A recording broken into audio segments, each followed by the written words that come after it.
All right, Mustang fans and surrounding areas, here it is, Wednesday afternoon. And once again, we've got a couple of podcasts. And the first one is the Coach Travis Chrisman weekly podcast where we talk Ingleside Mustangs football. And on the screen, I got the head man there for Ingleside. Coach, how you doing? I'm good. How about yourself? I'm doing great, Coach. The first thing I want to do is congratulate you on Friday's win, 2-0. We'll talk a little bit about that, but a great win. I think Aransas Pass. They were hyped up, man. There was a lot of people on their side, a lot of people on our side. You know, when they talk about this that Battle of the Bay, boy, I tell you, it was good this year. It's the first time I've been to one, and fans got into it. It's great for I think Coastal Bend football. We get the big win, and we'll talk about that here in a bit, Coach. But I wanted to jump in and have you just kind of recap the game on the offense and defensive side as a unit. It was a close game. They kind of came out first. They struck first, right? But we came back. I think we showed a lot in this game. But what was your overall thoughts on the way your offense performed from start to end? One thing that I thought we did a really good job on was just establishing the line of scrimmage, especially in the run game. I mean, when you are able to house your first play for 92 yards, that's a pretty good sign for how things are going to go, hopefully. And luckily, we kind of were able to really run game wise do what we wanted to do. We were able to throw the ball a little bit, get outside the pocket and do that. We missed a couple throws that could have been a couple touchdowns as well. But overall, I thought our offensive line played pretty well, and had good complementary runs to it. Sawyer ran for 243. Mm. I think we ran for 346 total, something like that. So did a really good job of running the football, and then was able to have some explosive plays that we didn't have in week one against Lafayette. Yeah, I love that run game. And we'll talk about Sawyer here in a bit individually because I thought he had a great game.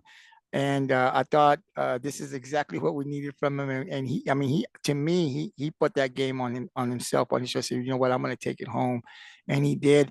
Now let's go over to the defensive side. Like I said, they came out first. They were hyped.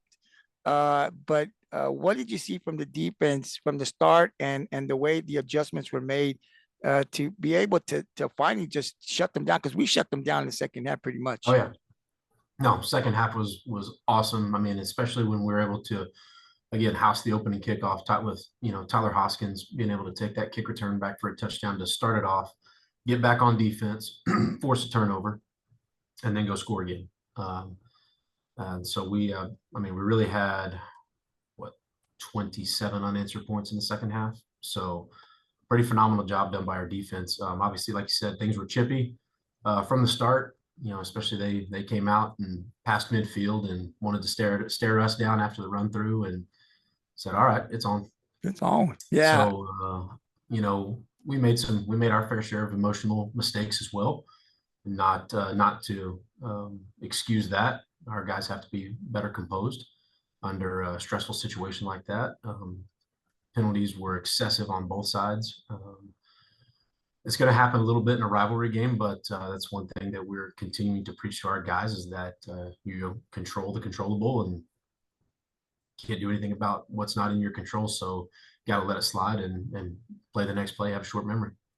Emotions were definitely high. It always is when you go side and Rams is battle. I enjoyed the game as a fan. I was like, wow, this is great. And the viewership, coach, was at about when I took it off, was at about 2,700 in the first half. So Nice. that I was like, That's whoa, awesome. everybody was checking it out. And it was great. So you can tell what this game means to both communities. But coach, going now to the next question. So you're 2-0. I just wanted to get your thoughts. When we talked about, the team, it was a lot of young people that had to step up, young players, right? We didn't know at the start how things were going to roll, how long it was going to take, but it's been great from what I've seen. I think they have exceeded as a fan expectations of what I thought how long it was going to take, especially on the defensive side. Man, they have played lights out. But Yep. you're 2-0. How important, coach, is it as the head coach to see this team go 2-0 right now at this point? I mean, it's paramount for us and hopefully the trajectory of our season.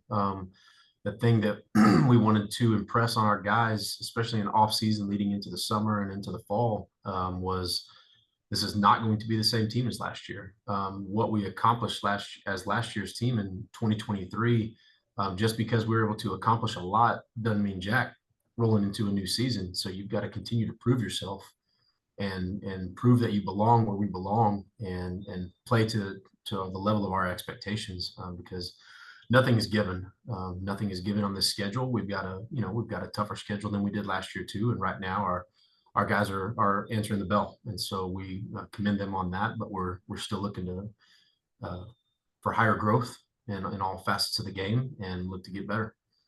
I love this team, coach, after 2 weeks, and I think they're playing hard. And man, they're coming out here.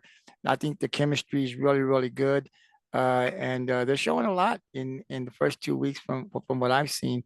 Let's go over to the players of the week. We have that every week, coach, and we'll start off with the offense, and that was Sawyer Chalk, our quarterback.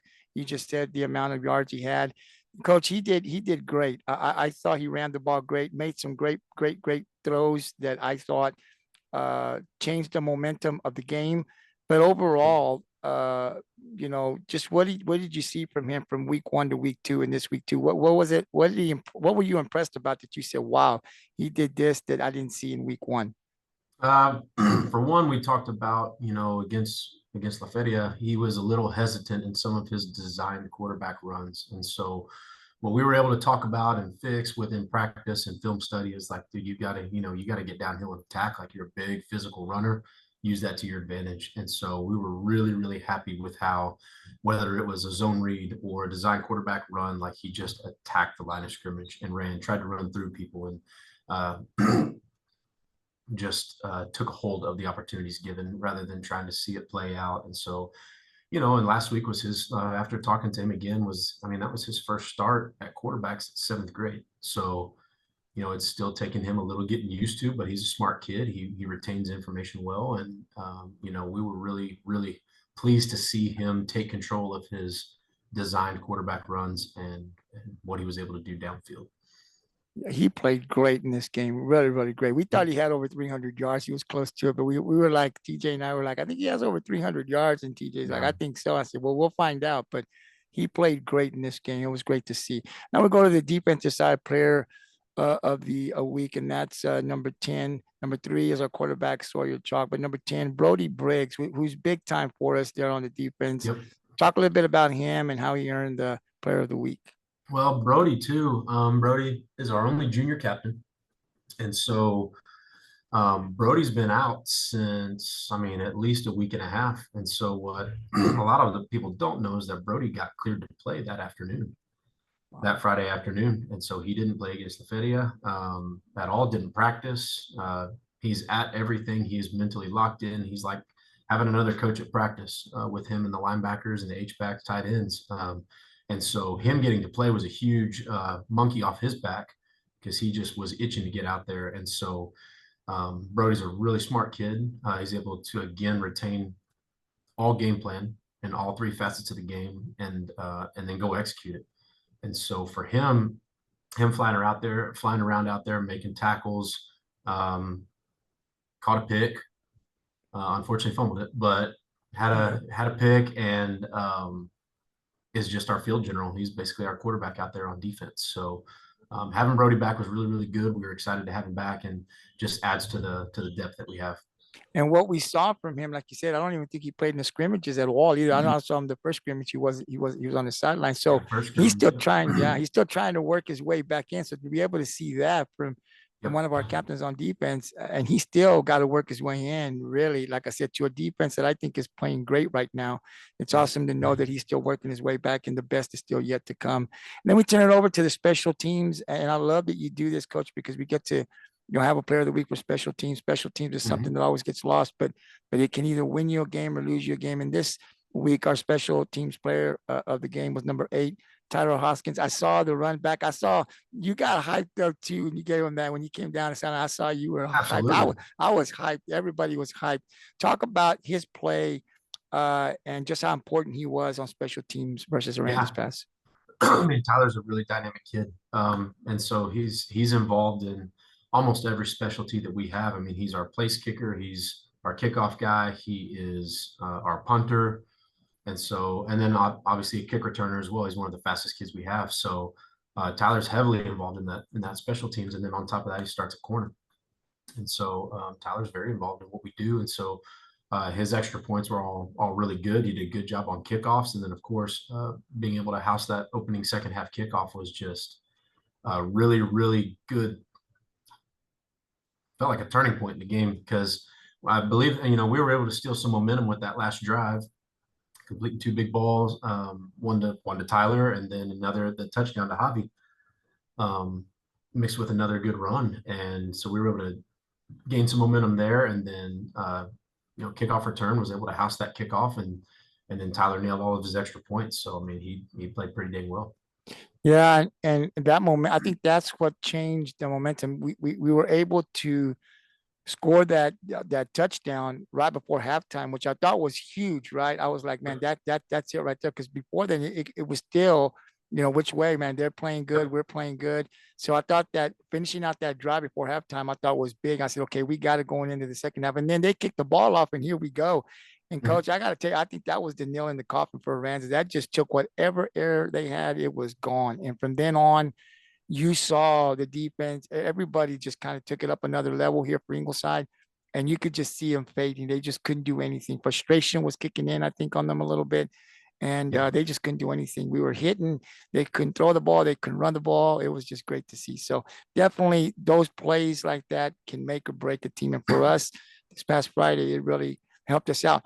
Coach, I want to talk a little bit about the other levels of football, starting off with our junior varsity and our Mhm. freshmen. What do they do? What can you tell us about them?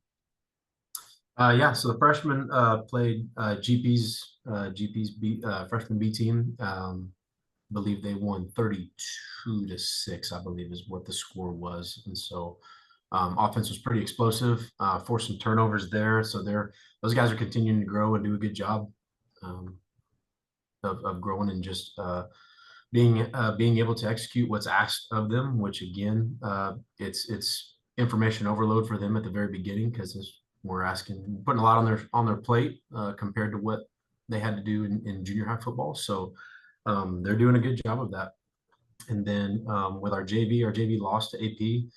AP had a pretty good JV. They've got a real young, talented class. I think Coach Taylor was telling me they have 35 freshmen, so they've got a big freshman class that's got some talent, mixed with a couple sophomores there. So they were good. They were tough.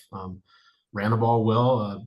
Had a quarterback that could make some really good throws, and we offensively put ourselves in a couple of good positions and just weren't able to execute when we needed to. At times, I had a couple red zone trips that we weren't able to punch in, and then gave up a couple big plays defensively. But our kids kept fighting. That's what we want them to do. So it's growth. It's growth. We're asking them to. One thing that's good too is that we're able to have these two full teams all year, so we're not having to worry about having 40 something kids on one team. So the good news is the freshmen and the JV are both getting more playing time, so that better experience, better development, and we just kind of continue getting better. Yeah, and we will. We definitely will. And coach, so I think Beeville has a freshman in JV, so Yeah. they'll be playing Thursday there in Ingleside. Yes, sir. Okay, so that way the people know hopefully will come out and support. And then let's talk about the middle school and what are they doing? I think did y'all start Tuesday? They had their first game last night. So they played against Sinton. The seventh graders played here and they tied 6-6. We have 42 eighth graders, I think, right now. So we have an A and B team for the first time in a while. And so the B team tied 6-6 as well. And then our eighth grade A team lost 0-13. Had them 0-0 at half. And got misaligned defensively once or twice, gave up two big plays, and then man had a really good drive in the third quarter, drove it almost 65, 70 yards, and then just weren't able to put it in the end zone. So those guys got beat by that group from Sinton pretty bad last year, and then man, dang near had plenty of opportunities. It was a close game through and through. So we're proud of the growth as them as well. We just got to get more physical with them. We will, yeah, and that's good. When you say that, last year, look what they did to us, and look at what we did this year. You're seeing that what we're doing there, we're being more competitive, which is great. It's also great to hear of the amount of kids that are coming out. Hopefully, they'll continue to stick to the program, so we can continue to have depth on our team.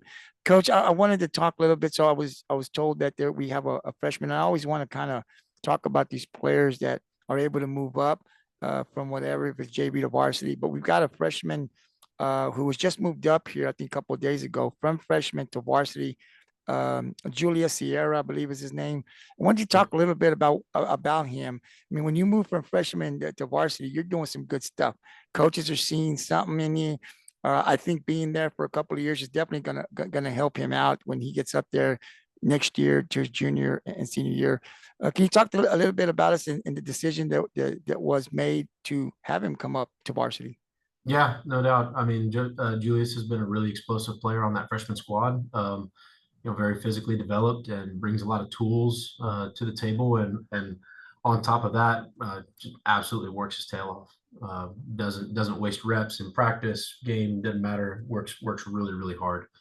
And so, unfortunately, one of our other starters right now, Diego Rodriguez, is out this week.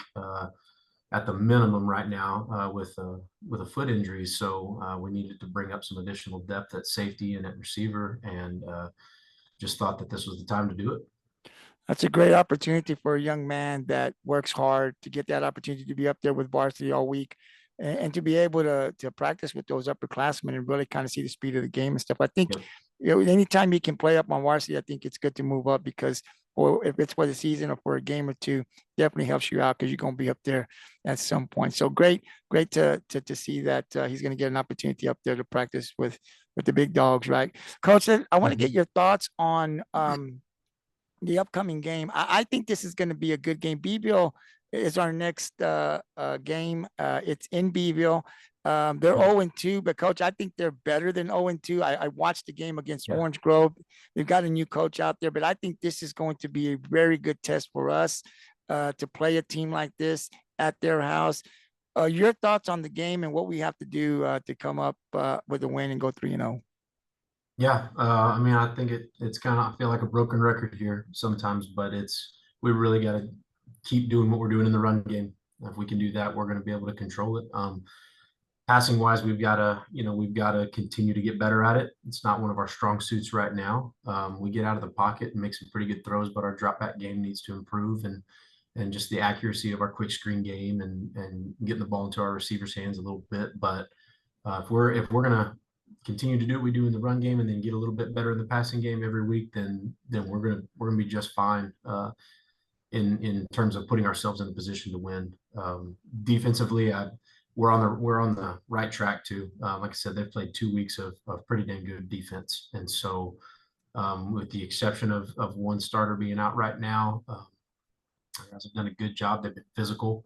We're more physical than we were last year. I feel like we're better athletes than we were just across the board. I think we're moving with a little more fluidity and understanding our assignments and getting where we're supposed to be and getting there with an angry hat. So we are proud of our guys for doing that. And then, of course, as long as we're locked in special teams wise, we should be okay too.